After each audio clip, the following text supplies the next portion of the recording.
اس کے اندر ہے. یہ بات پھر کتاب میں بتائی، قرآن نے بتائی، ہمیں نبی صلی اللہ علیہ وسلم نے بتائی کہ ہماری فلاح اور کامیابی کس میں ہے اور ہمارا خسران، ہماری ناکامی کہاں پہ ہے، ہم کہاں پہ ناکام ہوتے ہیں. یہ بات بھی ہمیں قرآن نے بتائی. اس کے بعد یہ کہ قرآن مجید جو ہے وہ کس نوعیت کی کتاب ہے، تو یہ بھی قرآن مجید کو سمجھنے سے پہلے یہ بات بھی ہمیں پتہ ہونی چاہیے کہ زندگی یعنی قرآن مجید اتنی زبردست چیز ہے کہ اللہ تعالیٰ نے بیک وقت اسے لکھ کر آپ صلی اللہ علیہ وسلم کے حوالے نہیں کیا کہ ایک ہی دفعہ دے دیا، یہ لو جا کے لوگوں کو یہ پڑھا دو. جیسے ہمارے سلیبس آتے ہیں، اسکول میں آتے ہیں، کالجز میں آتے ہیں، ہر جگہ پہ، اور ہمارا مقصد یہ ہمارا سلیبس ہے، یہ ہم نے پڑھانا ہے، اس کو پوری طرح یاد کروا دینا ہے، پھر اس کا پیپر لینا ہے، پھر اس کے نمبر دینے ہیں، پھر ڈگری دے دینی ہے. قرآن ایسے نہیں آیا. قرآن مجید کس طرح سے آیا ہے، اور یہ قرآن مجید جب آیا ہے تو کتنا ٹائم لگا؟ 23 سال کا عرصہ لگا. 23 سال میں یہ قرآن آیا، اور ایک دفعہ نہیں آیا. اور ایسے بھی نہیں آیا کہ یہاں حالات کچھ اور ہیں، ضرورت کسی اور بات کی ہے، ڈسکشن کوئی اور چل رہی ہے، مسائل کوئی اور چل رہی ہے اور آیات کوئی اور نازل ہو رہی ہے. ایسا نہیں تھا. جو مسئلہ ہوتا تھا، جو حالات ہوتے تھے، جو ضرورت ہوتی تھی، اس کے مطابق قرآن کی آیات آ رہی ہوتی تھی، اور صرف وہی فوکس ہوتا تھا، وہی آیات آتی رہتی تھی، وہی رہنمائی چلتی رہتی تھی. جب وہ مسئلہ حل ہو کے اگلی جگہ پہ پہنچتے تھے تو اگلی آیات نازل ہوتی تھی جو اس وقت کی ضرورت ہوتی تھی. یعنی آپ قرآن پڑھیں آپ کو سمجھ آئے گی. ہم دیکھتے ہیں کہ جب غزوات شروع ہوتے ہیں تو غزوات کے احکامات بھی شروع ہو جاتے ہیں، ہدایات بھی شروع ہو جاتی ہے. جب غزوات سے پہلے کا وقت ہوتا ہے تو انفاق فی سبیل اللہ کی آیات آ رہی ہوتی ہے کہ غزوے کی تیاری کرو اور اس میں آپ کو مال کی ضرورت ہے. اس سے پہلے وہ آیات آ رہی ہوتی ہے کہ لوگوں کو جہاد کے لیے جوش دلاؤ، انہیں جہاد کی محبت دلاؤ، انہیں جہاد کے لیے تیار کرو، انہیں جہاد کے بعد کیا ملنے والا ہے، وہ آیات آ رہی ہوتی ہے. اور جب ریاست بن جاتی ہے، ایک اسلامی ریاست بن گئی ہے مدینہ کے اندر، وہ قائم ہو گیا ہے، تو پھر نظام کی باتیں آ رہی ہیں، آیات آ رہی ہیں کہ اب آپ نے سود نہیں کھانا، اب آپ نے نماز کیسے پڑھنی ہے، ماں باپ کے جو ہے وہ آداب اور طریقہ کیا ہے، بچوں کے حقوق کیا ہے، والدین کے کیا ہے، میاں بیوی کے کیا ہے. جب وہ جیسے جیسے حالات آتے جاتے ہیں ویسی ویسی آیات آتی جاتی ہے، رہنمائی آتی جاتی ہے، بتایا جاتا ہے کہ اب ایسے کرو اور ایسے کرو. اور یوں 23 سال کے عرصہ میں مکمل اسلام مکمل ہو جاتا ہے، اور آخری آیت نازل ہو جاتی ہے الیوم اکملت لکم دینکم واتممت علیکم نعمتی ورضیت لکم الاسلام دینا. میں قربان ہو جاؤں. جس نے انسان کو بنایا ہے وہ بہت زیادہ جانتا ہے کہ اس کو کیسے میں نے رہنمائی دینی ہے اور کیسے چلانا ہے. ایک ہی دفعہ اس کے اوپر کوئی بوجھ نہیں ڈال دیا، بڑے طریقے سے، بڑی ترجیحات کے ساتھ، بڑے آہستہ آہستہ انگلی پکڑ کے چلایا جا رہا ہے، اور پھر اس کو پورا معیار دے دیا ہے. اب اس کے اندر تم نے زندگی گزارنی ہے، جنت کے میں نے سارے دروازے کھول دینے. آ رہے ہیں نا رمضان، کس کے لیے دروازے کھلنے ہیں؟ وہ جو اپنے رب سے محبت کرنے والے ہیں، اس کی محبت میں راتوں کو جاگنے والے ہیں، اس کے پیار میں دن کو روزہ رکھنے والے ہیں، وہ جن کی زبانوں پر تلاوت قرآن اور ذکر و اذکار جاری ہوں گے، وہ جن کی زبانیں جھوٹ سے، غیبت سے، چغلی سے اور ہر اس چیز سے بچیں گی جو اسے پسند نہیں ہے، وہ جن کی زبانوں پہ سچ ہوگا، لوگوں کے لیے محبت کے جملے ہوں گے، پیار کی باتیں ہوں گی، وہ جن کے دلوں کے اندر اللہ کی محبت کے بعد اللہ کی مخلوق کی محبت جو ہے وہ بیدار ہوگی، وہ لوگوں سے پیار کرتے ہوں گے، وہ لوگوں کی بھلائی چاہتے ہوں گے. ان لوگوں کے لیے جو ہے پھر اللہ تعالیٰ نے جنت کے سارے دروازے کھول دیں گے. اور یہی وہ لوگ ہوں گے، میں قربان ہو جاؤں، جن پہ میرا رب فخر کر رہا ہوگا، ان پہ میرا اللہ فخر کر رہا ہوگا، اور اللہ تعالیٰ خوش ہو رہے ہوں گے، فرشتوں کو بلا بلا کے دکھاتے ہیں، دیکھو ذرا میرے بندو کو، دیکھو دیکھو ذرا میرے بندو کو کہ کیا کس طرح سے میری محبت میں بھوک اور پیاس کو برداشت کر رہے ہیں. اس کو غصہ ہے فلاں پر، اس کا اس وقت دل کر رہا ہے اس کی بات کرے، اس کو بتائے، لیکن میں نے غیبت سے منع کر دیا ہے ڈر کے چپ ہو گیا اللہ ناراض نہ ہو جائے، غیبت نہیں کر رہا۔ دیکھو ذرا فلاں نے یہ بات کی ہے، اس کے دماغ کے اندر جواب آ رہا ہے، لیکن یہ اپنی زبان کو بند رکھے ہوئے ہے کہ اللہ کے نبی کہتے ہیں خاموشی نجات دیتی ہے، اور خاموش رہنا بھی ایک عبادت ہے۔ میرا رب خوش ہوتا رہتا ہے ایسے بندوں کو دیکھ دیکھ کے۔ اور اللہ کیا کہتے ہیں، اللہ کے نبی کہتے ہیں، اللہ تعالیٰ آواز دے کے کہہ رہے ہوتے ہیں جنت کی نعمتوں میں اور اضافہ کرو۔ ایک تو نعمتوں میں اضافہ کرو، بھر دو اس کو، پھر کہتے ہیں اس کو سجاؤ اس دلہن کی طرح، دلہن کی طرح اس کو سجا دو، کہ جس طرح دلہن کو اس کا شوہر دیکھ کے خوش ہو جاتا ہے، میرا جنتی جنت کو دیکھ کے خوش ہو جائے، آگے اس پہ نظر پڑے اس کا دل خوش ہو جائے۔ تو یہ کس کے لیے باتیں آ رہی ہیں؟ یہ باتیں اسی شخص کے لیے ہے جو اللہ کی فرما برداری کرنے والا ہے، جو اللہ کی بات ماننے والا ہے۔ پھر قرآن مجید کے اندر جو اور باتیں ہم دیکھتے ہیں کہ پیدل پہ آگے چلتے ہیں تو کیا باتیں ہیں قرآن مجید میں۔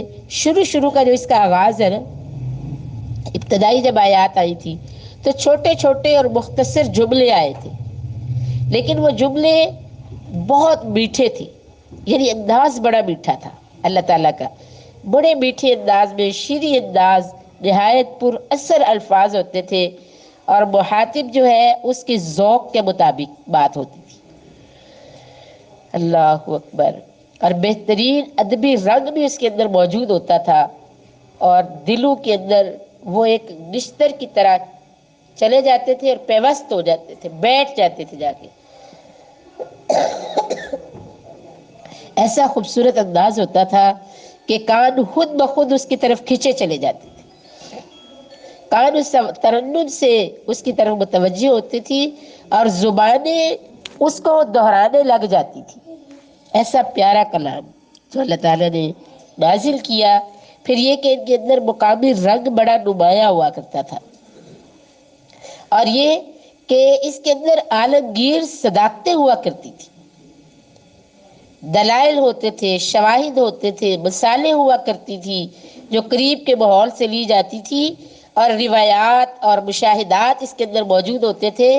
اور یہ ابتدائی یعنی یہ تقریباً 4-5 سال تک یہ انداز رہا، چند آیتیں آ جاتی تھی، چند باتیں بتا دی جاتی تھی، اور اس کا نتیجہ یہ ہوا تھا، اس کا رد عمل یہ ظاہر ہوا کہ 3 جو باتیں ہیں وہ سامنے آئی۔ ایک تو یہ کہ ایسا زبردست کلام سننے کے بعد جو صالح فطرت لوگ تھے وہ نبی پاک صلی اللہ علیہ وسلم کے قریب جمع ہونے شروع ہو گئے تھے، وہ آپ صلی اللہ علیہ وسلم کے پاس آ گئے اور امت کے لیے تیار ہو گئے کہ واقعی ایک امت ہونی چاہیے۔ نمبر 2 یہ بات تھی کہ کثیر یعنی جہالت بھی تھی وہاں پہ اس وقت، خود غرضی بھی تھی، لیکن قرآن مجید کے اندر جو اس کا انداز تھا وہ اتنا پیارا تھا کہ لوگ جو ہے وہ قرآن باوجود اتنی مخالفت کے کہ سب ان کی مخالفت کرتے تھے، پھر بھی وہ قرآن کی محبت اپنے دلوں کے اندر رکھتے تھے۔ اور پھر یہ کہ نسبتاً وسیع حلقے قائم ہو گئے تھے، وہ تھوڑی چھوٹی چھوٹی جو آیات آتی تھی اور ان پہ عمل کرنا اور ان کو سیکھنا اور سمجھانے پر وسیع حلقے جو ہے وہ بن گئے تھے۔ اور اس کے بعد ہم دیکھتے ہیں کہ یہ سلسلہ ایک طویل عرصہ جو ہے اس طرح چلا، اور ایک کشمکش ہوتی رہی، مخالفین بھی بڑھتے رہے اور عمل کرنے والے لوگوں کی تعداد میں بھی اضافہ ہوتا رہا، اور یوں جو ہے یہ سلسلہ تقریباً 5 سال تک یہ سلسلہ اس طرح چلا۔ اور اس کے بعد جو ہے وہ اللہ تعالیٰ نے تقریریں اور خطبے ایسے تاثیر والے دیے کہ جن کے اندر جو ہے وہ دریا جیسی روانی ہوا کرتی تھی، اور ان کے اندر طاقت سیلاب کسی ہوتی تھی، اور اس کے اندر گرمی آگ جیسی ہوا کرتی تھی۔ اور اس کے بعد اللہ تعالیٰ نے انہیں تقویٰ اور اخلاق کی بہتری، سیرت کی پاکیزگی کی تعلیم دی، اور دین حق کی تبلیغ کے طریقے بتائے گئے، کامیابی کے وعدے کیے گئے، جنت کی بشارتیں دی گئی، ان کا حوصلہ بڑھایا گیا، صبر و استقامت سکھایا گیا، اور اس کے ساتھ جو ہے اللہ کے راستے میں جد و جہد کرنے پر ابھارا گیا۔ اور اس کے بعد ہم دیکھتے ہیں کہ زبردست جوش اور ولولہ پیدا ہوا، اور ہر مصیبت کو جھیل لینے کی ان کے اندر طاقت پیدا ہوئی، اور ہر مخالفت کا انہوں نے مقابلہ کیا۔ اور اس کے بعد ہم دیکھتے ہیں کہ پورا نقشہ تبدیل ہو جاتا ہے۔ اللہ اکبر۔ پھر اس کے بعد جو مدینہ کا دور شروع ہو جاتا ہے تو وہاں پر ہم دیکھتے ہیں غزوات آتے ہیں، پھر کیسی زبردست طاقت جو ہے وہ اسلام کو حاصل ہوتی ہے، اور یوں وہ فاتح بن کے دوبارہ جب مکہ میں داخل ہوتے ہیں، اور کس طرح کی وہ سارا مطلب منظر، وہ ساری چیزیں قرآن کے اندر جو ہے وہ بیان کی گئی ہے۔ انہی چیزوں کو ہم نے انشاءاللہ باری باری پیدر پہ سمجھنا ہے، اور ان کو ہم نے سیکھنا ہے، اور اپنا جائزہ جو ہے وہ بھی ساتھ ساتھ ہم نے لینا ہے کہ ان حالات میں اب جو موجودہ دور ہے، اس موجودہ دور کے اندر اسلام کی اس وقت کیا حالت ہے، اور اسلام کو دوبارہ سے تقویت دینے کے لیے میری اور آپ کی کیا ذمہ داریاں بنتی ہے، ہمیں کیا کرنا چاہیے، اور کس طرح ہمیں دوبارہ سے اسلام کو پوری طرح یعنی وہ عروج مل جائے جو آغاز میں ملا تھا اس کے لیے۔ کیونکہ اس دور کے جو مسلمان تھے انہوں نے قربانیاں دی، انہوں نے وقت دیا، انہوں نے اپنا مال دیا، انہوں نے اپنی صلاحیتیں لگائی، انہوں نے اپنی اولادیں لگائی، انہوں نے اپنی جائیدادیں لگائی، ہر چیز کو اسلام پہ قربان کر کے انہوں نے اسلام کو پوری دنیا کے اوپر جو ہے وہ ایک پورا ایک مقام جو ہے اسلام کو ملتا ہے۔ آج جب یہ میرے اور آپ کے پاس پہنچا ہے تو ایک پوری طرح کا ایک درخت ہے جس کے اوپر پھل لگا ہوا ہے۔ اس سے پہلے بڑی قربانیاں ہوئی ہے، اب ہم بڑھیں گے نا ساتھ ساتھ ہمیں پتہ چلے گا کس طرح کی ظلم کی چکی چلتی تھی اور کن حالات سے وہ لوگ گزرا کرتے تھے، کس طرح کی قربانیاں دے کے تو یہ ہم تک پہنچا۔ اور جب یہ پکا ہوا پھل میرے اور آپ کے پاس پہنچا تو ہم نے اس کی قدر ہی نہیں کی، ہم نے اس کے ساتھ ستیلو والا جو رویہ رکھا۔ اور آج آپ دیکھ لیں کہ ہمارے حالات کس طرح کے ہیں کہ ہم قرآن مجید کے ساتھ جو ہمارا معاملہ ہے وہ صرف ناظرے کی حد تک ہم نے رکھا ہوا ہے کہ ہم ناظرہ قرآن پڑھتے رہتے ہیں اور اس کو جو ہے وہ یاد کرتے ہیں، اور بار بار پڑھ کے ہم سمجھتے ہیں کہ اس کا حق ادا ہو گیا ہے، اور وہ لوگ اس کے ایک ایک حکم میں اپنی جان دینے کو تیار رہتے تھے۔ اس کے ہر حکم کو ہم نے پوری طرح نافذ کرنا ہے۔ ان کی اپنی زندگیوں میں بھی یہ نظر آتا تھا، اور وہ اللہ کی زمین پر رہنے والے ہر انسان سے ان کا یہ مطالبہ ہوتا تھا کہ وہ اللہ کے حکم کے تابع ہو کے رہیں۔ آج میں اور آپ اپنی ذات کی حد تک بھی قرآن پہ عمل کرنے کو تیار نہیں ہے، ہمیں مشکل لگتا ہے، اور ہم کوئی بھی قربانی دینے کو تیار نہیں ہے۔ ہم یہ چاہتے ہیں کہ یہ اسلام جو ہے مطلب میٹھا میٹھا اسلام جو ہے اس پہ تو ہم چل لیں، لیکن جہاں قربانی کی بات آتی ہے، جہاں ہمارے جذبات کو ٹھیس پہنچتی ہے، جہاں ہماری دنیاوی کوئی نقصان ہونے کا خدشہ ہوتا ہے تو وہاں ہم ہاتھ کھڑا کر لیتے ہیں کہ یہ میرے سے نہیں ہو سکتا۔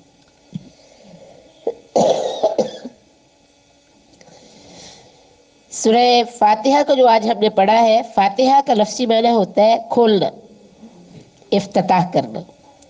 تو قرآن مجید کے اندر آغاز میں اس سورت کو رکھا ہے، گویا قرآن مجید کا افتتاح اس سورت سے ہوا ہے، اس کا آغاز ہوا ہے اس سورت سے۔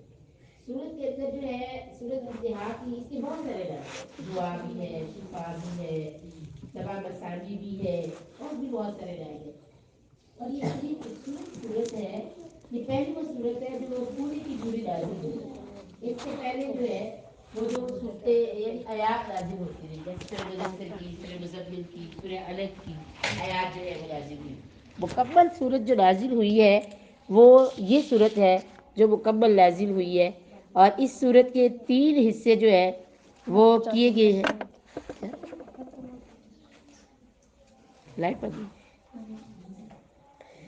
یعنی 3 جو ہے نا وہ اس کے حصے ہیں، اور پہلے حصے میں اللہ رب الجلال کا تعارف ہے، دوسرے حصے میں ہماری اپنی یعنی انسان اپنی عاجزی اور انکساری اور اپنے چھوٹا ہونے کا اظہار کرتا ہے، اور تیسرے حصے میں وہ اللہ تعالیٰ کے سامنے اپنی ریکویسٹ رکھتا ہے، اپنی دعا رکھتا ہے۔ تو یہ ہمیں گویا اس صورت کے اندر ہمیں دعا کرنے کے آداب بھی سکھائے گئے ہیں کہ جب ہم نے دعا کرنی ہے تو سب سے پہلا کام جو ہے نا وہ اللہ کی تعریف ہے، اللہ کی تعریف کرنا، اس کی توحید کرنا، اس کی بڑائی کا تذکرہ کرنا، اس کی پاکی کا ذکر کرنا، اس کے وحدہ لا شریک ہونے کی بات کرنا، اور اس کے بعد اپنی کمزوری کا اظہار کرنا کہ میں کتنی کمزور ہوں، میں کتنی بے بس ہوں، میرا کوئی اختیار نہیں ہے، کوئی کام میں اپنی مرضی سے کر نہیں سکتی، ہر کام میں اللہ کی مرضی شامل ہوتی ہے، اللہ کا اذن آتا ہے تو کام ہوتا ہے، جب تک اس کا اذن نہیں آتا کام نہیں ہوتا۔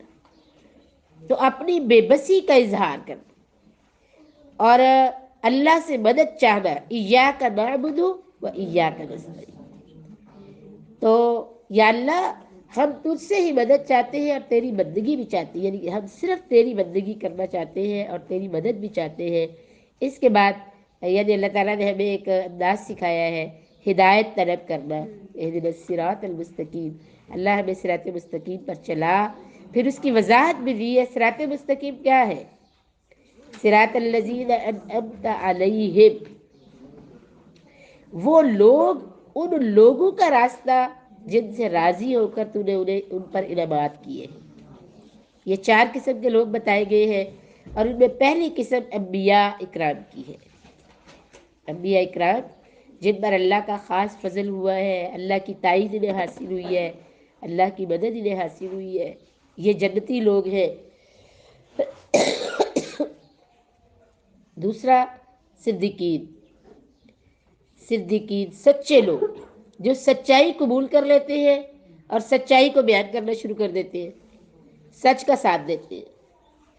تیسرے ہیں شہداء، گواہی دینے والے، اور چوتھے لوگ ہیں صالحین، عام جو لوگ ہیں صالح، جو نیکی کرنے والے ہیں، نیکی کا جذبہ اپنے اندر رکھتے ہیں، نیکی کے لیے جدوجہد کرتے ہیں، کوشش کرتے ہیں۔ یہ چاروں قسم کے جو لوگ ہیں یہ انعام یافتہ لوگ ہیں، ان پر اللہ تعالیٰ کے انعامات آئے ہیں۔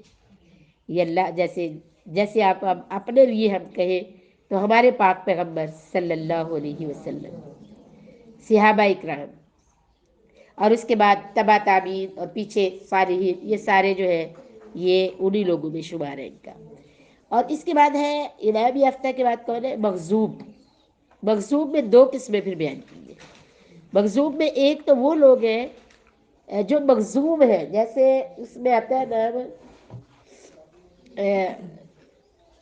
ابو لہب، جس کا قرآن نے ذکر کیا ہے، تبت یدا ابی لہب یعنی وتب، یعنی وہ لوگ جن سے اللہ اتنا ناراض ہوا کہ قرآن میں اللہ انہیں جواب دیتے ہیں، اور اللہ کہتے ہیں تمہارے دونوں ہاتھ ٹوٹ جائے، تباہ ہو جاؤ۔ تو ابو لہب کے جیسے لوگ، ان سے ہم نے پناہ مانگی، اللہ پاک ہمیں ان جیسے لوگوں کے راستے پہ نہ چلانا۔ اب ذرا دیکھیے ابو لہب کا راستہ کیا تھا، طریقہ کیا تھا، کرتا کیا تھا؟ وہ مخالفت کرتا تھا دین کی، وہ قرآنی احکامات کا مذاق اڑاتا تھا، وہ کہتا تھا یہ جھوٹ ہے۔ اپنا جائزہ لینا ہے، ہم کس کے پیچھے چل رہے ہیں؟ وہ اپنی عملی زندگی میں اس کو لے کے نہیں آتا تھا، حالانکہ وہ سمجھتا تھا یہ سچ ہے۔ کسی کو کہتا بھی تھا کہ میں قسم کھا کے کہتا ہوں میرا بھتیجا جو ہے نا سچا ہے، بالکل صحیح ہے، یہ واقعی اللہ کا رسول ہے، اس کی باتیں سچی ہیں، لیکن مانتا نہیں تھا، عمل میں نہیں ڈھالتا تھا، سپورٹ نہیں کرتا تھا، دین ساتھ نہیں دیتا تھا۔ اس وجہ سے اللہ نے کہا کہ تمہارے دونوں ہاتھ ٹوٹ جائے، اور اس کی بیوی کا تذکرہ بھی کیا۔ اسی طرح کے باقی لوگ بھی جو ہے محالفین جو تھے، ان سب کا نام اس میں آئے گا، ابو جہل کا نام آ جائے گا، یا پیچھے سے اگر ہم دیکھیں فرعون، حامان، قارون، یہ سارے۔ قارون جو ہے وہ خزانے تھے اس کے پاس بڑے، لیکن وہ اللہ کا شکر گزار نہ ہوا، اللہ کا اطاعت کرنے والا نہ بنا، موسیٰ علیہ السلام کے مقابلے پہ کھڑا ہو گیا، فرعون بھی مقابلے پہ کھڑا ہوا۔ تو یہ سارے مغضوب ہیں جنہوں نے علل اعلان انکار کر دیا، مخالفت پہ کھڑے ہو گئے اور کہنے لگے کہ نہیں مانیں گے۔ اور اگر وہ وجہ کیا بتاتے تھے کہ اگر ان کی باتوں کو مانا جائے ہماری سرداریاں جاتی رہتی ہیں، ہماری وڈیرہ شاہیاں جاتی رہتی ہے، ہمارا وہ عزت اور احترام نہیں باقی رہتا، لہٰذا ہم مخالفت کریں گے اور ڈٹ کے کریں گے۔ اور انہوں نے کی، قرآن مجید نے بھی ان کا تذکرہ کیا ہے کہ شقاق، ضد کی انہوں نے بہت زیادہ، ضدی بن گئے۔ اپنا جائزہ ضرور لیں، کہیں میں اور آپ بھی تو قرآن کے ساتھ کوئی ضد نہیں کرتے۔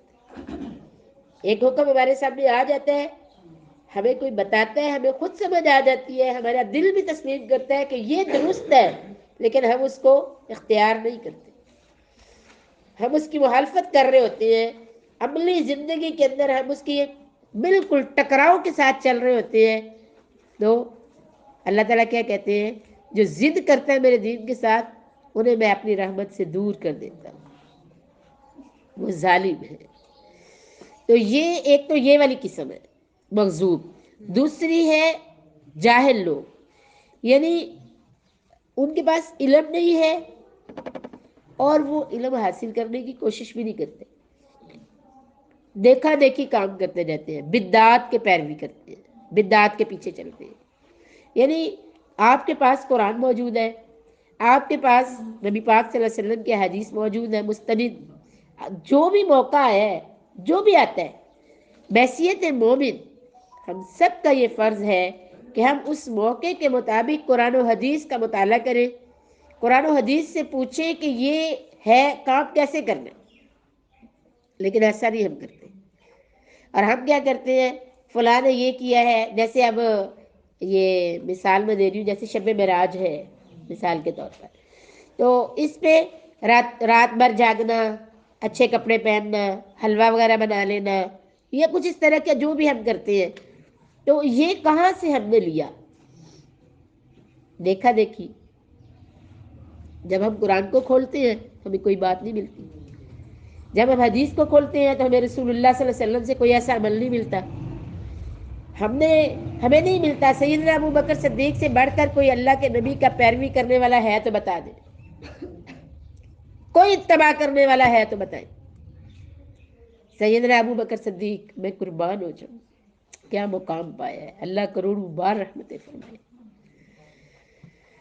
حضرت عمر رضی اللہ، کیسے پیارے دوست ہیں میرے رسول اللہ صلی اللہ علیہ وسلم کے، قریب رہنے والے۔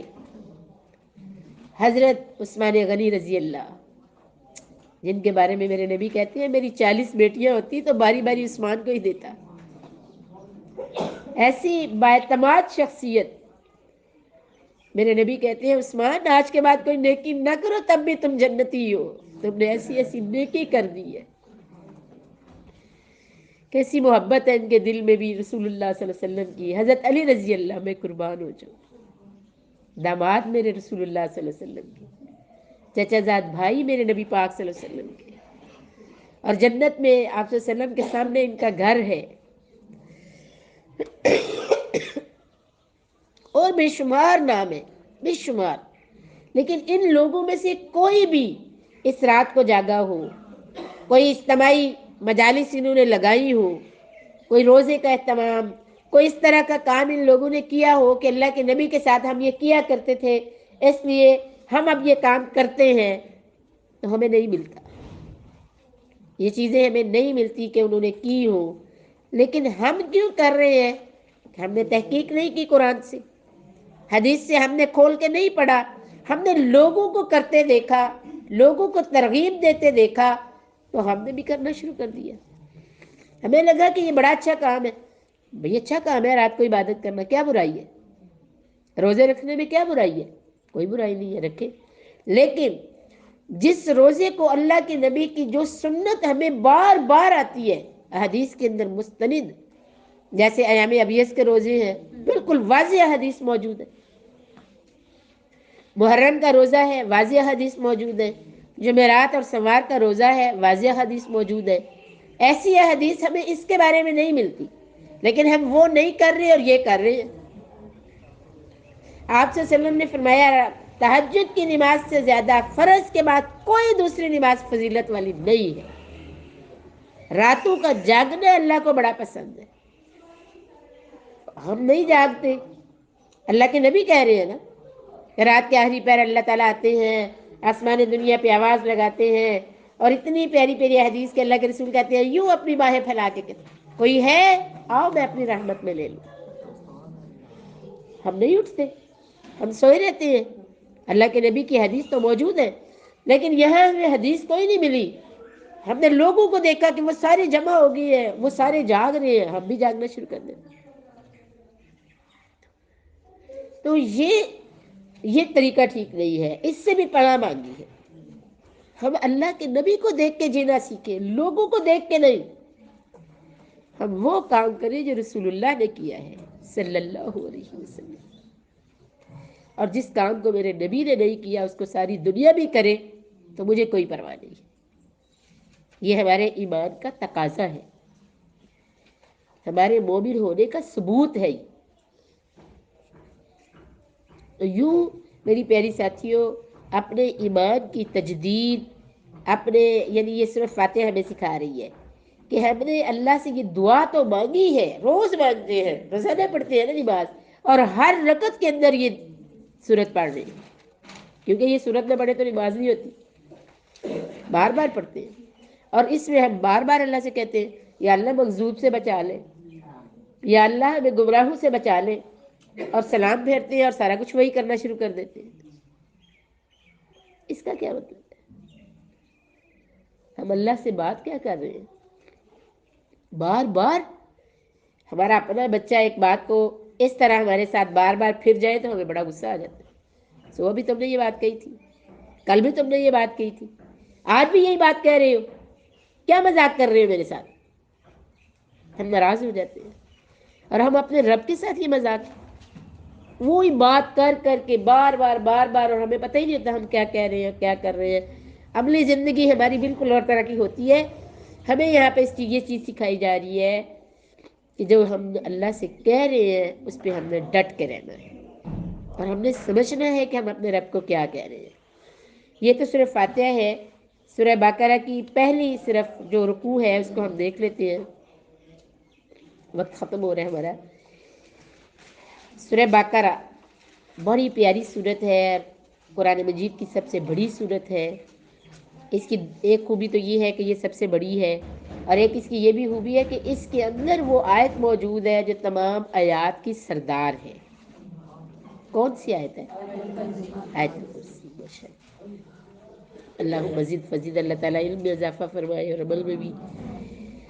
سورہ بقرہ کا پہلا رکوع جو ہے اس کے اندر مومنین کی صفات بیان ہوئی ہے، اور ایسی زبردست صفات ہیں، کام تو صرف 5 ہی ہے لیکن ایسے زبردست ہے کہ اس کے بعد اللہ تعالیٰ نے سند دے دیا۔ سند کیا ہوتی ہے؟ بڑی اہم چیز ہوتی ہے نا، ڈگری، جس کی بلبوتے پہ آگے ہم بڑھ رہے ہوتے ہیں، جس کے حاصل ہونے پہ بڑی خوشی ہوتی ہے، اور جس کو استعمال کر کے ہم اور بھی زیادہ فائدے حاصل کرتے ہیں۔ پھر جی، تو ایمان بالغیب پہلی صفت جو بیان ہوئی ہے، الذین یؤمنون بالغیب۔ دوسری ہے اقامت صلاۃ، ویقیمون الصلاۃ کا لفظ ہم نے پڑھا کہ نماز کو قائم کرو، اور نماز کا قائم کرنا کیا ہے؟ قائم کسی ایسی چیز کے لیے استعمال ہوتا ہے یہ لفظ جو کہ ایسی گاڑ دی جائے کہ پھر طوفان آئے، آندھیاں آئے، زلزلے آئے، وہ اپنی جگہ پہ کھڑی ہو، جیسے پہاڑ ہوتا ہے کھڑا ہوتا ہے اپنی جگہ پہ، جتنی مرضی بارش ہو جائے، ہوائیں چلے، جھکڑ چلے، جو بھی ہو وہ کھڑا رہتا ہے۔ یہ اقامت کے لیے بولا جاتا ہے، قائم ہو جانا، گاڑ دینا۔ تو نماز کو قائم کرنا، یہ جو ہوتا ہے نا، قائم کا لفظ اس لیے آیا ہے جیسے ہم نے نماز پڑھتے ہیں، 5 نمازیں پڑھتے ہیں، لیکن ذرا سی کوئی مشکل آ گئی ہے تو ہماری نماز قضا ہو جاتی ہے۔ اللہ نہ کرے گھر میں کوئی فوتگی ہو گئی ہے، کوئی بیمار ہو گیا ہے، ہمیں بازار جانا پڑ گیا ہے، کوئی مہمان آ گئی ہے، کوئی گھر میں فنکشن ہے، تو ہماری نمازیں جو ہے وہ رہ جاتی ہے۔ تو یہ نماز قائم کرنا نہیں ہے۔ مومن نماز کو قائم کرتا ہے، وہ نہیں چھوڑتا کسی حال، حتیٰ کہ ایک صرف حالت ایسی اس پہ آتی ہے جس میں وہ نماز چھوڑتا ہے، اس کے علاوہ جو بھی حالت ہوتی ہے وہ نماز نہیں چھوڑتا، اور وہ حالت بے ہوشی کی ہے کہ جب اسے اپنا ہی ہوش نہیں ہوتا تو اس نے نماز کیا پڑھنی ہے۔ اس کے علاوہ چاہے اس سے کھڑا نہیں ہوا جاتا تو وہ بیٹھ جاتا ہے، بیٹھا نہیں جاتا تو وہ لیٹ جاتا ہے، لیٹا نہیں جاتا تو وہ اشارے کر رہا ہوتا ہے، اشارے سے پڑھ رہا ہوتا ہے۔